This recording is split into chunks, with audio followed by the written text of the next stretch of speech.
25 MP స్థానాలు మనమే తెచ్చుకుందాం. ఆ తర్వాత ప్రత్యేక హోదా ఎలా రాకుండా పోతుందో కూడా గట్టిగా చూస్తామని చెప్పి కూడా చెప్పండి. ఆ 2024 ఎన్నికలు జరిగే నాటికి మందనేది లేకుండా చేసిన తర్వాతనే ఓట్లు అడుగుతానని చెప్పి ప్రతి అక్కకు చెల్లమ్మకు నేను మాటిస్తా ఉన్నా. నా సిపిఎస్ మనం అధికారంలోకి వచ్చిన వారంలో చేపించేస్తానన్నా. ప్రతి సంవత్సరం జనవరి 1వ తారీఖున ప్రభుత్వ ఉద్యోగాల భర్తీకి క్యాలెండర్ కూడా విడుదల చేస్తాను అని చెప్పి మీ అందరికీ కూడా హామీ ఇస్తా ఉన్నా. 200 యూనిట్ల వరకు మీకు కరెంటు ఉచితంగా ఇస్తామని చెప్పి మీ అందరికీ కూడా చెప్తా ఉన్నా. ప్రాజెక్టు 2021 జూన్ నాటికి కంప్లీట్ చేస్తాము. ఖరీఫ్ 2022 నాటికి నీళ్లు ఇచ్చే పరిస్థితి తీసుకొని వస్తానని కూడా ఖచ్చితంగా కూడా చెప్తా ఉన్నాను. 2023 ఖరీఫ్ కు కల్లా ఈ ప్రాజెక్టు పూర్తి చేస్తామని చెప్పి చెప్తా ఉన్నాను. 2025 ఖరీఫ్ కల్లా ఖచ్చితంగా గోదావరి పోలవరం ప్రాజెక్టు పూర్తి చేసి సమగ్ర సప్లాన్ చట్టాన్ని చట్టబద్ధంగా తీసుకొస్తామని చెప్పి హామీ ఇస్తా ఉన్నాము. 3వ వంతు నిధులు బీసీలకు కేటాయిస్తాము అని చెప్పి హామీ ఇస్తా ఉన్నాను మీ అందరికి. ఇలా ఉట్టి బీసీలకే 139 కార్పొరేషన్లు పెడతామని చెప్పి మీ అందరికీ హామీ ఇస్తా ఉన్నాం. పంట వేసే ముందే పలాని రేట్లకు కూడా పలాని రేట్లు అని చెప్పి రేట్లు కూడా ప్రకటిస్తాం. గిట్టుబాటు ధరకు గ్యారంటీ ఇస్తాం. విజయవాడలో క్యాపిటల్ సిటీని పెట్టడం మనస్ఫూర్తిగా మేము ఆహ్వానిస్తున్నాం. ప్రతి కాపు సోదరుడికి నేను ఇవాళ హామీ ఇచ్చి చెప్తా ఉన్నాను. చంద్రబాబు నాయుడు గారి 5 సంవత్సరాలలో ఏదైతే కాపు కార్పొరేషన్ కోసం నిధులు ఏదైతే కేటాయించాడో ఆ నిధులకు రెట్టింపు నిధులు కేటాయిస్తాను అని చెప్పి మీ అందరికీ కూడా హామీ ఇస్తా ఉన్నాను. ఇది జగన్ అనే నేను మనం అధికారంలోకి వచ్చిన వెంటనే ఆ చెప్పిన 5,000 కోట్ల రూపాయలను 10,000 కోట్ల రూపాయలు ఇస్తాను అని చెప్పి నేను చెప్పడం మోసమా అని అడుగుతా ఉన్నా.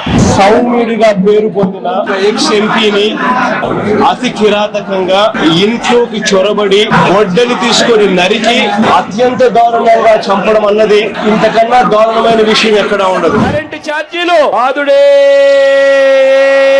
బాదుడు. 2024 ఎన్నికలు జరిగేసరికి మందరిని పూర్తిగా తీసేసిన తర్వాత మనం ఓట్లు అడుగుతామని చెప్పి చెప్తాము. ఇక మొదలెడు. విన్నారా మీరు? అర్థమైందా? విశ్వసనీయత బిడ్డ మాట్లాడితే మీ బిడ్డ అంటున్నాడు. కాదు, ఈయన క్యాన్సర్ గడ్డ. ఏమన్నాడో చూశారు. బీసీలకైతే 15,000 కోట్ల రూపాయలు చెప్పిన 75 కోట్ల రూపాయలు పెడతా అన్నాడు. 75 పైసలు పెట్టలా. ఇప్పుడు మాట్లాడుతున్నాడు 99% చెప్పిన పనులన్నీ చేశాడంట. అంటే అబద్ధాలు కోరంటే ప్రపంచంలో ఈయనకి పిహెచ్డి కాదు, నోబెల్ ప్రైజ్ ఇవ్వాలి. అబద్ధాలు చెప్పడం నోబెల్ ప్రైజ్ ఇస్తే అది జగన్మోహన్ రెడ్డి అర్హుడు. మనందరం కూడా రికమెండ్ చేయాలి. అబద్ధాలు చెప్పడంలో నోబెల్ ప్రైజ్ ఇవ్వాలని గట్టిగా చప్పట్లు కొట్టి అందరూ చెప్పండి. అర్హుడు. ఇంకెవడింత అర్హత రాదు. ఎస్సీలకు 27 పథకాలు రద్దు చేసి మళ్ళీ ఎస్సీలు బిడ్డ అంటాడు. కాపులకు 10,000 కోట్లు ఇస్తానని 10 రూపాయలు కూడా ఇవ్వకుండా నిర్వీర్యం చేశాడు. ముస్లింలకు అన్ని కార్యక్రమాలు నిర్వీర్యం చేశాడు.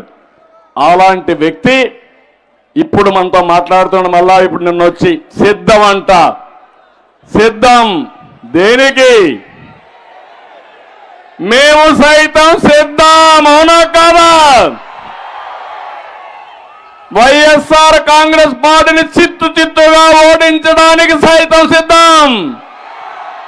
గట్టిగా చప్పట్లు కూడా చెప్పండి. మేము సైతం సిద్ధం.